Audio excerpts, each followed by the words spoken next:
Hello, everyone, and welcome to this month's edition of the Seekers Forum. I hope you're having a beautiful day. And let's say hi to Jay Cobley. How are you, Jay? Hello, Mark. Doing great. Good to be Good, here. good. Welcome. So, folks, for the next 20 minutes or so, I'm going to be giving a talk. So, I would like you to just get as comfortable as you possibly can. If you would like, shut your eyes if that's helpful for you for concentration. This month, we're going to be looking at plant teachers and how psychoactive substances found in nature can become part of our spiritual armamentarium, that toolkit of guides and helpers that we use to open our own mind and spirit. Humans have been using psychoactive substances for at least the past 10,000 years. Archaeologists have found evidence of opium use in Europe by 5700 BC. Cannabis seeds appear in archaeological digs as early as 8100 BC in Asia, and the ancient Greek historian Herodotus reported Scythians getting high on pot in 450 BC. In the 20th century, philosophers like William James, later Aldous Huxley, Alan Watts, and then a whole crew of psychonauts, including Timothy Leary, Ram Dass, Terence McKenna, and most recently the mushroom expert Paul Stamets, have all sung the praises of plant teachers as escorts through the doors of perception. The phrase, the doors of perception, comes from the English poet William Blake, but was later used by Aldous Huxley in his book about psychedelics. In his poem, Blake writes, "If the doors of perception were cleansed, everything would appear to man as it is, infinite. For man has closed himself up till he sees all things through narrow chinks of a cavern." Let me just repeat that for you. If the doors of perception were cleansed, everything would appear to man as it is, infinite. For man has closed himself up till he sees all things through narrow chinks of a cavern. Now, plant medicines can help us widen the chinks and let more light in. There's extraordinary research being done with psilocybin, ibogaine, ayahuasca, LSD, which, by the way, comes from the ergot fungus, as well as other substances that have been shown to have profound psychological and spiritual benefits. I recently spoke with Roland Griffiths, who is the director of the Center for Psychedelic and Consciousness Research at Johns Hopkins, who's been doing studies on psychoactive plants that have had really exciting results. He's done therapeutic studies with psilocybin used to treat all kinds of different conditions, from psychological distress in cancer patients to treatment of cigarette smoking, psilocybin treatment for major depression, and so on.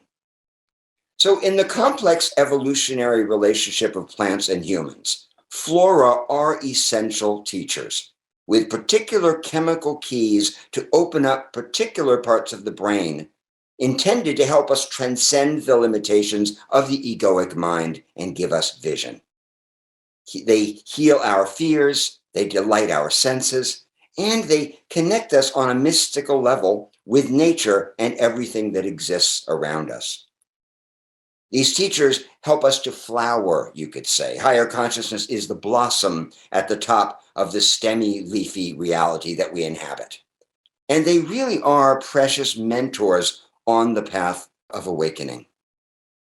The recent explosion of interest in plant teachers, the mainstreaming of things like cannabis, mushrooms, and so on, really does appear to be good news for the human race. Spiritually speaking, you could say it's the tip of the spear. It's the way of the future. Many testify that you can get things from a weekend with ayahuasca that you actually can't get from meditation, yoga, self-inquiry, or prayer.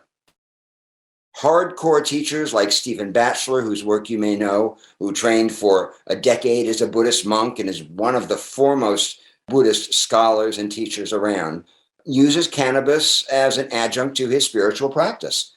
Now, when I spoke to Stephen, this is how he described it to me. He said, "I find that these entheogens used particularly within the framework of a spiritual practice can help us towards gaining insight. We can use them as elements of sacred ritual." That's the way to look at these things. They are elements of sacred ritual.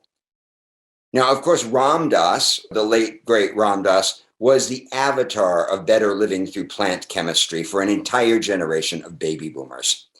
When Ramdas and I worked together after he had his stroke in his late 60s, he was still tripping yearly, he told me, just to kind of keep the psychedelic pipes clean, to keep the doors of perception open.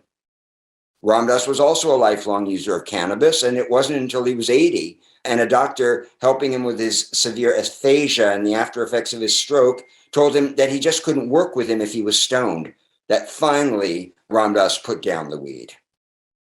Holy men sit with chillums full of ganja on the streets of India, everywhere you look. So the point is that plants are integrally woven with spiritual life. And now many of us are asking ourselves how we want to proceed in this direction or not. Personally, I stopped taking psychedelics in my late teens, and I was never a great fan of LSD. I'd eaten mushrooms on the beach with friends and laughed, played volleyball, swam in the sea, but there was never anything transcendental about it. When this plant journey craze started to hit a few years back, I was really ambivalent and more or less uninterested. I'd heard stories about people vomiting all night on ayahuasca in the jungle, communing with their power animal, and that really just wasn't my scene. But eventually, I found myself becoming a bit more curious. When I heard people talking about psilocybin breakthroughs or self-awareness that they had had from taking MDMA, I got a bit envious. When close friends of mine, very close friends, started to have life-changing experiences whose after effects I could see with my own two eyes, I realized that if the opportunity ever arose, I really would like to take a journey. Well, finally, 3 years ago, the time was right. One of my friends, one of these friends who's been so transformed by using plant medicines, in fact, she's kind of become a medicine woman in her own right. She invited me to her house for a small gathering in the country. There were only four of us. I knew nothing about what to expect, but I trust her implicitly. And I got to her place prepared for liftoff. The plant that she had chosen was called Kanna, a South African vine, Latin name Siletium tortuosum. We sat in front of the fireplace in a circle as she handed out the capsules and then instructed us to close our eyes and set an intention. I chose an emotional tangle in my own life that had to do with childhood trauma that I wanted to heal once and for all. And one of those moldy old stories that could still cause you pain, but which I deeply wanted to leave behind. So we swallowed our capsules, where we relaxed, and we started to talk amongst ourselves. Then, within about 30 minutes or so, I noticed that we were all slowly taking off our excess clothing. A sweater here, a pair of socks there. I took off my long sleeve shirt, which suddenly felt like as heavy as a chainmail on my body. And I felt myself dropping into a state of deeper ease and comfort. The conversation also grew easier and warmer. I could feel my social self-consciousness melt away. We started to talk about intimate things. One guy's father had done something terrible to him. Another friend was feeling old and unwanted. And I began to peck around the corners of what I wanted to heal without sharing the exact nature of my conundrum. It really didn't feel heavy. It didn't feel dramatic. We'd be talking about so-called serious things, and all of a sudden we'd be laughing or massaging each other's shoulders, walking outside under the stars.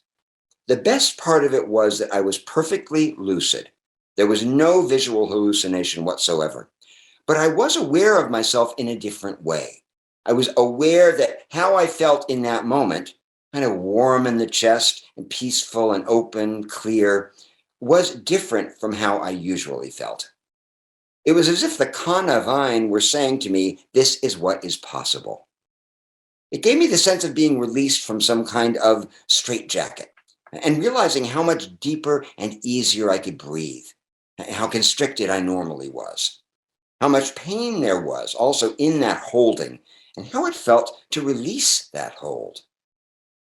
I was conscious of the difference between doing and being, and I could feel how much stress there is in the constant doing and how much more space and depth there is in being. A couple of hours into the journey, with no warning whatsoever, I felt myself starting to weep. At first it was quiet, then I started to make a sound, and as soon as I made a sound, my three companions came to me, they surrounded me, One of them hugged me from behind, the other took my hand, the other held my feet. My medicine woman friend, who was hugging me from behind, encouraged me to make the sound louder. I did as she told me, and each time I yelled, she tapped around my diaphragm and she said, "You're still holding on." So I would yell louder. And then she'd say it again, I can feel you stopping yourself. I told her I wasn't stopping myself, and I felt myself starting to get angry. And that led to a wail that was much deeper. It was like a different voice was coming out of me. It was more childlike. I could hear the pain in my voice in a very different way. "There it is," she said. "That's good." Well, this went on for another few wails or so, and then it stopped as naturally as it began. Afterward, I felt peaceful, happy, light as a feather. I felt completely connected to these three souls. And then before I knew it, we would be laughing again, having fun, till another person expressed some pain, and then we went to them and helped them through it. I felt an intense need to touch and be touched, which in turn made me aware of how I ordinarily kept a space between myself and others. This witnessing faculty was there throughout the journey, as if the Kana plant were saying to me over and over, "Remember this, take note, apply this to how you live." Well, eventually we all wandered off to our bedrooms and we slept like babies, and I woke up feeling refreshed and I could remember everything that happened the night before. Also, that warmth and openness were still with me. For several months afterward, the trigger that had been there throughout my life, the issue that I wanted to work with, felt like it had been deactivated. I could see how certain thoughts and behaviors strengthened the trigger, and I didn't feel drawn to those reactions.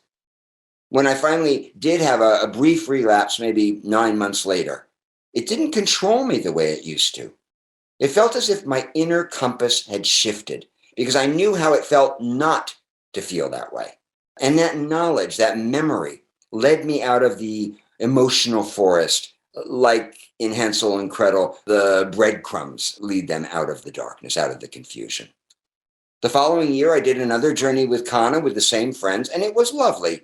But because I didn't have the same intention or a strong intention at all, it was a birthday celebration, it just wasn't as intense or transformational. I realized that, unlike other intoxicants like alcohol, this plant teacher didn't impose itself on one so much as take one's temperature and then respond accordingly. And that's why intention is so important. As we learned in our module on spontaneous healing from Jeff Rediger, the mind is the prime determinant of whether a treatment is successful or not. As Ramdas and Timothy Leary had pointed out decades before, set and setting are paramount in optimizing the interaction between ourselves and psychoactive substances. While recreational use can be enjoyable, employing these as sacraments with a specific intention to heal and commune is a next level experience. As you'll hear in my interview with Eli Rechtschaffen, who is an ayahuasquero, he's an actual medicine man, the dance between the plant and the psyche is intricate and fascinating. Eli was initiated into plant medicine by his father when he was 17 years old. And he talks about ayahuasca as if it were a living, conscious teacher. He uses the feminine pronoun she to refer to this mother known as the vine of the soul. Having journeyed on ayahuasca hundreds of times, Eli continues to fine-tune his communication with the spirit of the plant, to hear her voice in different ways, and to bring his evolving awareness to the healing work that he does with others. This interplay between mind and medicine, this renaissance of interest in sacred plants and rituals, holds enormous promise for seekers, as well as for healing the soul sickness of our time. Thanks to science, we can now marry these ancient helpers to the rigor of controlled experiments. And there's every indication that with the mainstreaming of plant medicines and the acknowledgement of their benefits as healers, as chaperones to the higher consciousness, they will become more and more part of how we view the symbiosis between body, mind, and spirit.